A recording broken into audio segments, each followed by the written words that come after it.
BJP নেতা অর্জুন সিং মুসলমানদের ভাতে মারার হুঁশিয়ারি, এ নিয়ে কি বলবেন? আমি কি বলবো, ওটা মমতা ব্যানার্জিকে প্রশ্ন করুন, তৃণমূলের নেতাদের বলুন না, জিজ্ঞাসা করুন ওদেরকে। যেটা বড় বড় ভাষণ দিচ্ছিলেন যে ভোট দাও বিজেপিকে আটকাবো, ভোট দিয়েছে বিজেপিকে বিজেপি এই ধরনের কথা বলছে, তাদের বিরুদ্ধে মামলা হচ্ছে না কেন? এটা বিজেপি নেতাদেরকে জিজ্ঞাসা করুন। হিন্দুর বিরুদ্ধে মুসলমান কথা বলতে পারবে না, মুসলমানের বিরুদ্ধে হিন্দু বলতে পারে। সম্প্রীতি ঐক্যের সাথে নিয়ে যাবো, হিন্দু মুসলমান নির্বিশেষে কাঁধে কাঁধ মিলিয়ে আমরা থাকবো। আমরা ভুলে যাচ্ছি না 2011 সালের আগে মমতা ব্যানার্জি, তখন তারা বিরোধী আসনে তারা ছিলেন, তারা বারবার বলতেন যারা কেন্দ্রীয় সমরে দিয়ে দিতে পারে না তারা সরকার চালানোর যোগ্যতা রাখে না। তাহলে এতদিন ধরে সরকারি কর্মচারীদের হকের দিয়ে কেন বুঝিয়ে দিচ্ছিল না? অবশেষে আইনের চড় খেয়েছে, এখন দেখার বিষয় কি করে। সেই অর্থ রাজ্যের কাছে আছে তো, খেলা মেলা করে হাজার হাজার কোটি টাকা মৎস্য করে উড়িয়ে দিচ্ছে, কাজের কাজ কিছু করে না। স্যালাইন কিনতে পায় না, মানুষকে স্যালাইন ফ্রিতে পায় না, স্কুল সামগ্রী পায় না, ঠিক সময়ে আপনার কম্পোজিট গ্রান্ট পায় না, বিভিন্ন ক্ষেত্রে আমরা দেখছি আর্থিক দুরবস্থার কথা। এখন দেখার বিষয় যথাসময়ে সরকারি কর্মচারীগুলোকে তাদের হকের ডিএর 25% বুঝিয়ে দিচ্ছে কি দিচ্ছে না।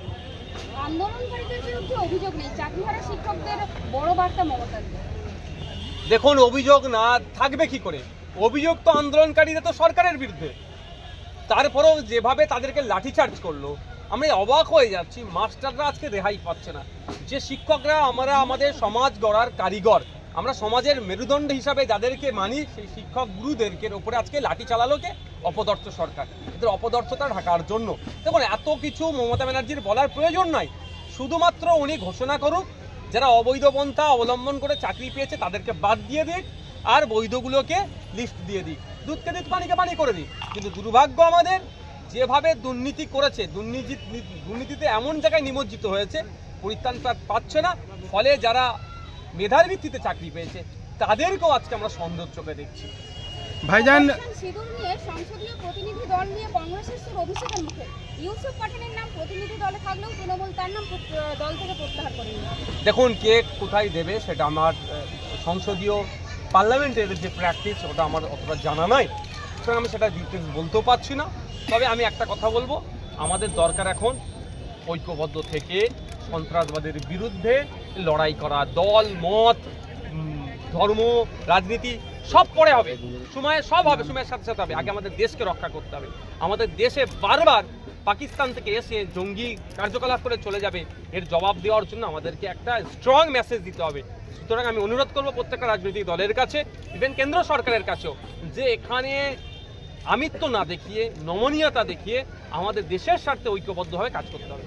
বিকাশ ভবনের সামনে শিক্ষকদের আন্দোলন নিয়েও ফিরহাদ হাকিমের উল্টো সুর অভিষেকের গলায়। ফিরহাদ হাকিম বলেছিলেন যে আন্দোলনটা নাটক, কিন্তু অভিষেক বন্দ্যোপাধ্যায় বলেছেন যে এই আন্দোলন যেন হিংসাত্মক না হয়, তিনি সহমর্মিতা প্রকাশ করেছেন। দেখুন, উসাব দুজনকেই বলেন, উসাব কথা বলে বরফ গলবে না। হিংসাত্মক কেন হবে?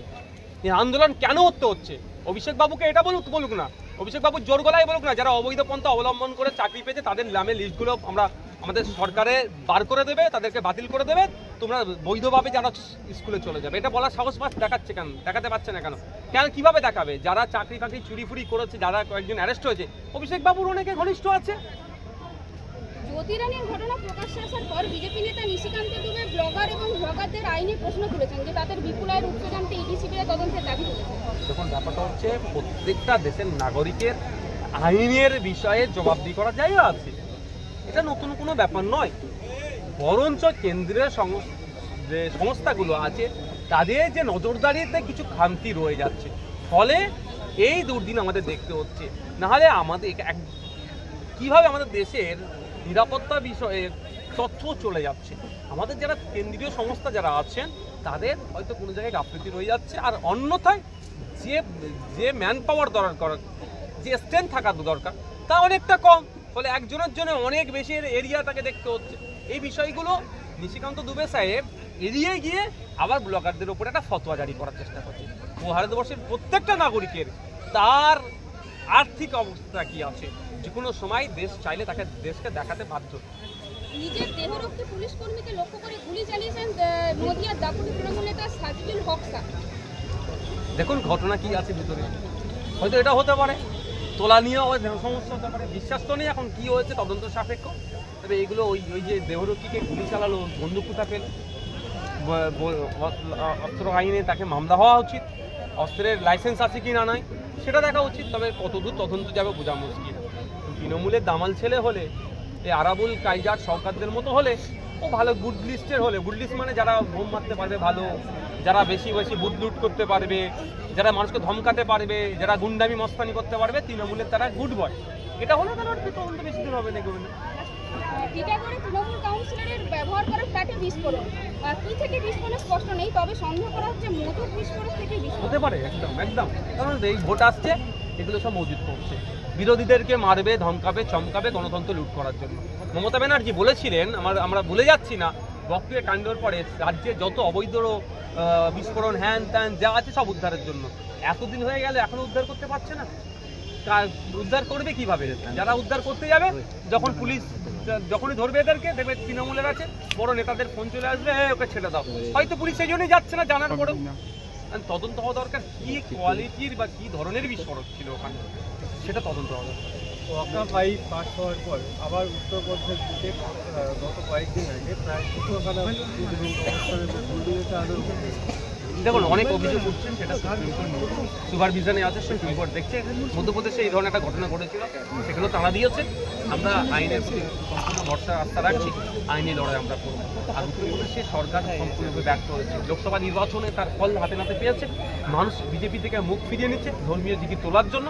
এই মাদ্রাসা মসজিদগুলোকে টার্গেট করছে উগ্র ভোটকে ফিরিয়ে আনার জন্য। তো সুপ্রিম কোর্ট অলরেডি এ জায়গায় কড়া ভাষায় তাপড়েছে মধ্যপ্রদেশ সরকারকে। মধ্যপ্রদেশ হাইকোর্ট যেমন তাপড়েছিল, সুপ্রিম কোর্ট তাপড়েছে। আমরা সুপ্রিম কোর্টের উপরে আস্থা রাখছি যে আমাদের সেনাদেরকে নিয়ে যারা এই ধরনের বাজে মন্তব্য করবে, একটা মনে ছাড়বে। এটা বর্বরদের দল, আমার কথাই বলছি না, জ্যোতিবাবুর কথা বলছি। এরা বর্বরদের দল, এরা এই ধরনের কথা বলে। কদিন আগে খেয়াল নেই আমাদের, একজন শিখ অফিসার কি খালিস্তানি বলে দেখে দিয়েছিল, তো এই ধরনের করছে।